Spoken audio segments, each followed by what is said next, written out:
Morning YouTube. So it's been a busy few weeks here at Yanasa Ranch, especially as the kids have all gone back to school. Things have really kind of ramped up in our personal lives.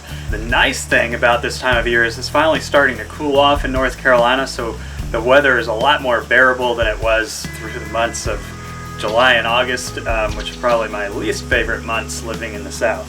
So what we have here is a project that I actually planned specifically ahead of a very stormy season in North Carolina, because I'm hoping to use the erosion that we get from heavy rains to help with this project. What we're building here is a dry creek bed, which will eventually have trickling water through it constantly. We have an old well up on the front of our property. We're going to use a windmill to constantly filter water through a pond and then down through the stream.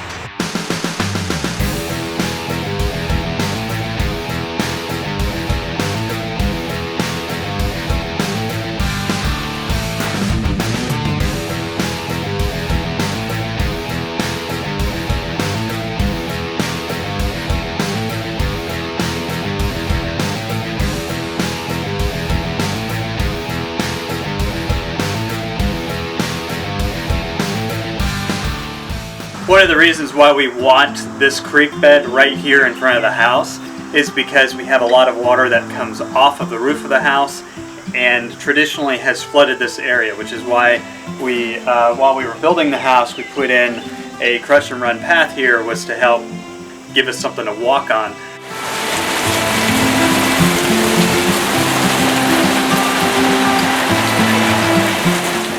To pass our inspection, I created a slight drainage going out the side, but we've talked about the possibility of adding on over there, so we really don't want the water running in that direction. The land naturally slopes down going this way, so we wanted to be able to take the water all the way across and down that way. We've designed this dry creek bed. We'll probably grow it as time passes, but for our immediate need, we needed to bring it across the house. This also allows us to start with our landscaping plan in front of the house. Before this was put in, we couldn't do that. I've seen a lot of videos on how to create dry creek beds. Some of them I agree with, some of them are over the top, unnecessary, but none of them have talked about how to dig the trench. And what I was looking for were easier ways to dig out the trench. So today I'm going to show you how we dug this trench. It's 165 feet long, and it really was built within 2 days. The trench is relatively deep. You can see I just dropped down about 1.5 feet. It's not very wide, and that's due to the method of how we dug it. What I'm hoping is that as we get some downpours over the next week or so, we will get some of this to wash out and widen and look a lot more natural. By leaving it open like this in areas where we know we're going to get a lot of water runoff to feed into here, and having dug it out and removed a lot of rocks, we're creating a path and funneling a lot of water into this section, which should in theory help erode it away and make it look a lot more natural than hand dug in the first place. When I say we hand dug this, there are a couple things I used. I used child labor. Put your backs into it. Come on. Which is the cheapest labor you can find. I used my own labor. Probably the thing that did most of the digging was our tractor, and I did not use any special implements. I'm going to show you in a minute how I used our tractor to help dig this ditch. With the ditch, once we figured out where we wanted it to run, on the back of the tractor, I made some modifications to our one-row cultivator. Now this cultivator, what I did was I moved the blades closer together. I started off with all the blades on it and just moved them closer together and ran it through several times. What that is doing is it is breaking up the ground and allowing us to easily shovel it out. And the kids and Shauna helped shovel it out as I went through the ditch and ran it down deeper and deeper. Obviously I helped shovel it out as well. After doing that 5 or 6 times, we put the landscape rake on the tractor. The landscape rake I used my adjustments on the back of the tractor to put it at a very heavy angle, and then I had the landscape rake angled all the way back. So if this were acting as a blade, it would be digging in and scooping and pushing the dirt off to the side. Because this is a rake, some parts would still follow through, but most of the rocks and a good majority of the dirt got flung off to the side as I drove through.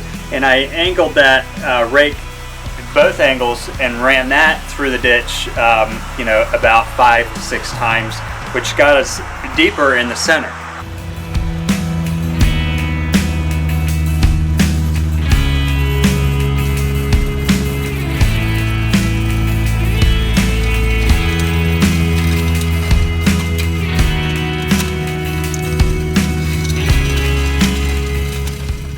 When the cultivator cuts through the front blades, even though I've put the blades as close together as I can, it's really digging through an area about that wide, and then it has a little mound in the center where there are no blades. So by bringing the landscape rake back through at an angle, that landscape rake is also breaking down through the center of that, and the landscape rake would actually dig down through to the next section. And then we would switch back to the cultivator.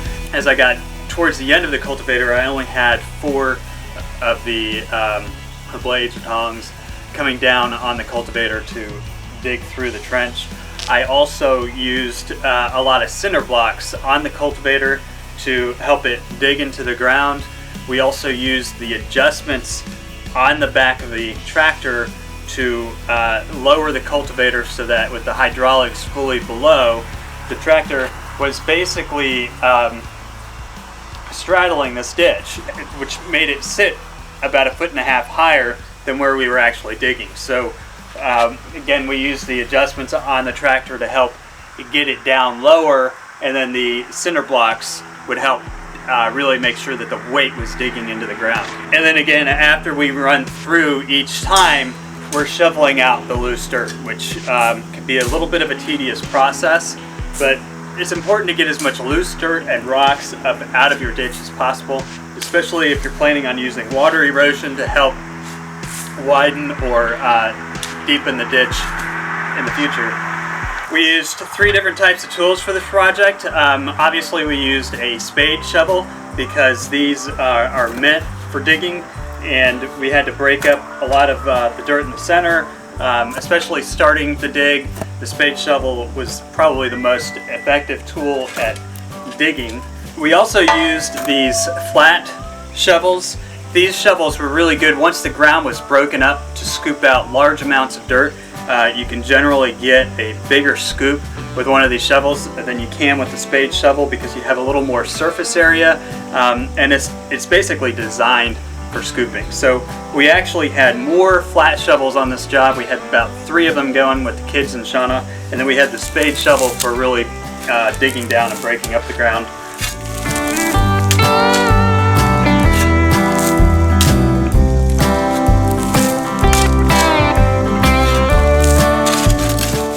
We also use this pickaxe. This is a very important tool as far as being able to break up areas of the ground, remove rocks. This is not a job that you could do without one of these, because even you're going to run into some things that the tractor can't break up, and you have to work at it for a little while. So these 3 hand tools and a landscape rake and a single row cultivator are really all that we needed to dig this ditch out, and it just took us a couple afternoons, not a whole lot of time. I'd say most of the time I spent on it on my own digging, and then obviously we like to have the kids help out, and this is a very simple project where they can learn some skills and learn to help out along the way. So having their involvement.